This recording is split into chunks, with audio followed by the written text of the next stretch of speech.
السلام عليكم ورحمة الله وبركاته. مرحبا بكم في قناة عالم نجمة مع وصفة جديدة في فيديو جديد. اليوم ان شاء الله غنشارك معكم طورطة او كيكة من ألذ واروع الكيكات اللي جربت. كيكة لذيذة بزاف بمذاق لا يقاوم، كيكة سويدية الاصل، راقية في الشكل وفي المذاق، بمكونات بسيطة وسهلة في التحضير، بطريقة ناجحة من اول تجربة. فتابعوا معي الفيديو للأخير باش تعرفوا على المكونات وطريقة التحضير. بسم الله على بركة الله. غنحتاج 3 ديال صفار البيض.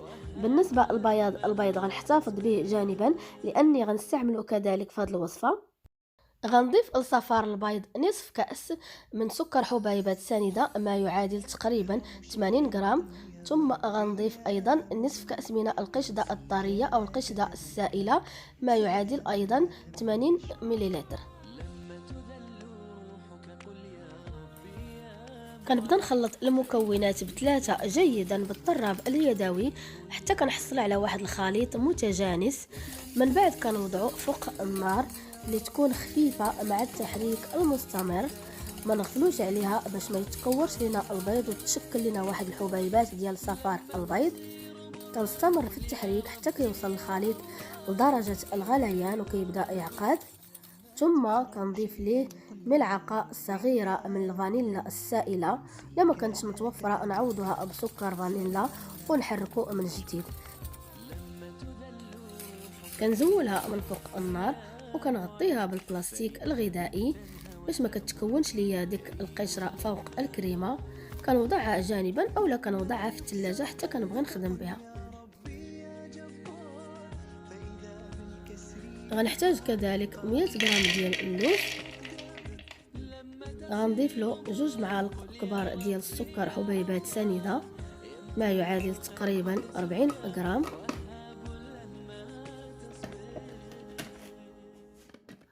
غنطحن اللوز جيدا حتى كيصبح على شكل غبره. هذا هو الشكل ديالو. ومن بعد ما طحنته نحصل عليه بهذا الشكل. بالنسبه للمرحله المواليه غناخذ هنا 3 ديال بياض البيض. غنضيف له واحد قبصه ملح، ربع ملعقه صغيره. غنوضعه في الروبو او نستعملوا الطراب الكهربائي على حسب المتوفر. غنبدا نطرب البياض ديال البيض. فاش كتشكل ليا واحد الرغوه كنضيف ملعقه السكر. في الاول غنضيف ملعقه كبيره من السكر. فاش بديت يبيض اللون ديالو غنضيف ملعقه ثانيه ديال السكر ساندة. يعني في المجموع ضفت 40 غرام من سكر حبيبات ساندة. كنطرب بياض البيض جيدا حتى كنحصل على واحد الخليط اللي متجانس ومتماسك. هذا هو شكل المورانغ اللي حصلنا عليه. كتكون متماسكه وشاده في راسها، يعني واخا كنقلبوا البول ما كطيحش لينا، تتكون شاده في راسها مزيان.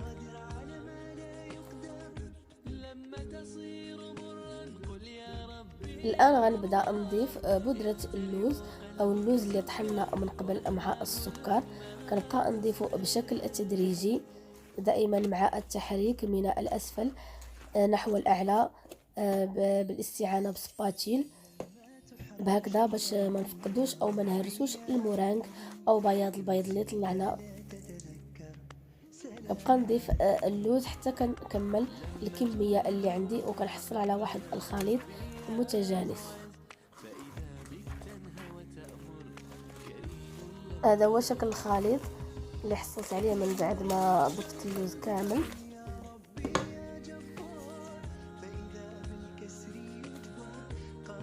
هنا كناخذ المول او القالب ديال الكيك.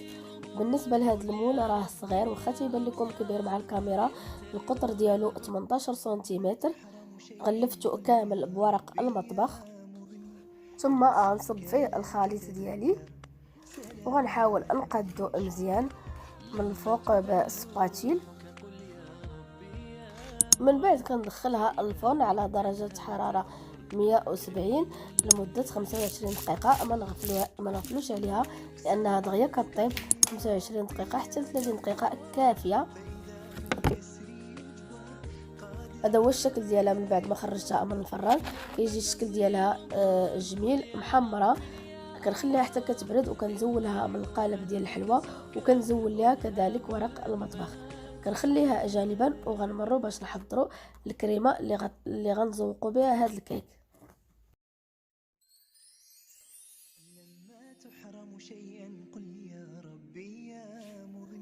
بالنسبه للكريمه هنا غنحتاجوا فيها 80 غرام ديال الزبده اللي خاصها تكون بدرجه حراره المطبخ، خاصها تكون رطبه باش كيسهل علينا نطربوها. غنطربوها شويه بالطراب الكهربائي، ثم غنبدا نضيف الخليط اللي كنت حضرت معكم ديال صفر البيض واللي خليته في الثلاجه يبرد. هنا كنضيفوا للزبده شويه بشويه مع التطريب حتى كنسالي الكميه اللي عندي، وكنحصل على واحد الكريمه اللي متجانسه وناعمه ولذيذه في المذاق. ما تحرم شيئا قل يا ربي يا مغني، ينسيك لا تتذكر، سلام على من يشكر. لما تذل روحك قل يا ربي يا معز، فإذا بك تنهى وتأمر، كريم لما يغمر. لما يكسر قلبك قل يا ربي يا جبار، فإذا بالكسر يجبر، قادر على ما لا يقدر. لما تصير مرا قل يا ربي يا الله، يمتلئ قلبك سكر، وهاب لما تصبر.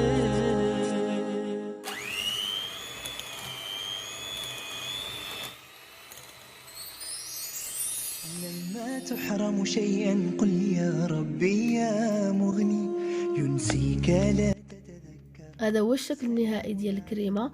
كتجي كريمه متجانسه ناعمه، والاهم من هذا الشيء انها كتجي لذيذه في المذاق. بالنسبه للمرحله المواليه كناخذوا واحد السكين اللي حاد وكنحاولوا نقسموا الكيك ديالنا الى جزئين او الى نصفين بهذا الشكل كما هو مبين في الفيديو. هكذا كيكون الشكل ديالو من بعد ما قسمته. صراحه هذا الكيك كيجي لذيذ، راه ما فيهش الدقيق نهائيا غير اللوز.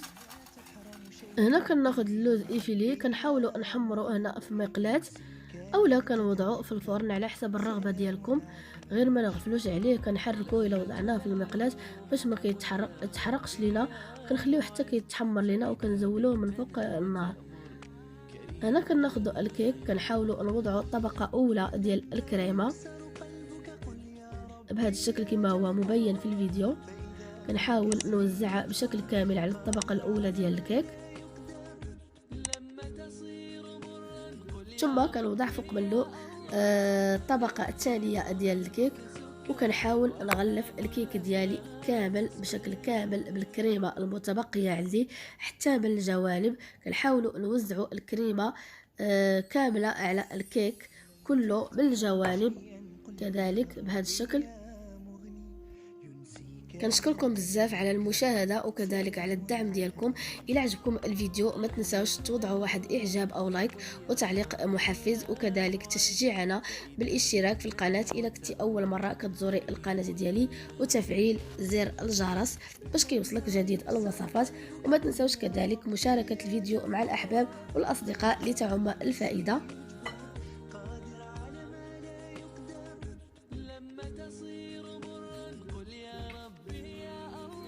ثم كناخذ اللوز ايفيلي اللي حمرنا من قبل وتنزين به الكيك ديالنا. كنحاول نوزع اللوز على الكيك بشكل كامل حتى من الجوانب بهذه الطريقه كما هو موضح في الفيديو. نتمنى تجربوها لانها فعلا تحفه ومذاق رهيب جدا ولذيذه بزاف. وصفه اللي سهله، مكونات بسيطه جدا راقيه بدون دقيق ابيض. انا متاكده الا جربتوها عمركم غادي تستغنوا عليها. قبل ما كنقدموها كنوضعوها في الثلاجه على الاقل لمده ساعتين باش نقدموها للضيوف ديالنا بالصحه والعافيه. هذا هو الشكل ديالها من بعد ما قطعناها، كيجي الشكل ديالها جميل ولذيذه بزاف. شكرا على المتابعه والى اللقاء في وصفه جديده ان شاء الله.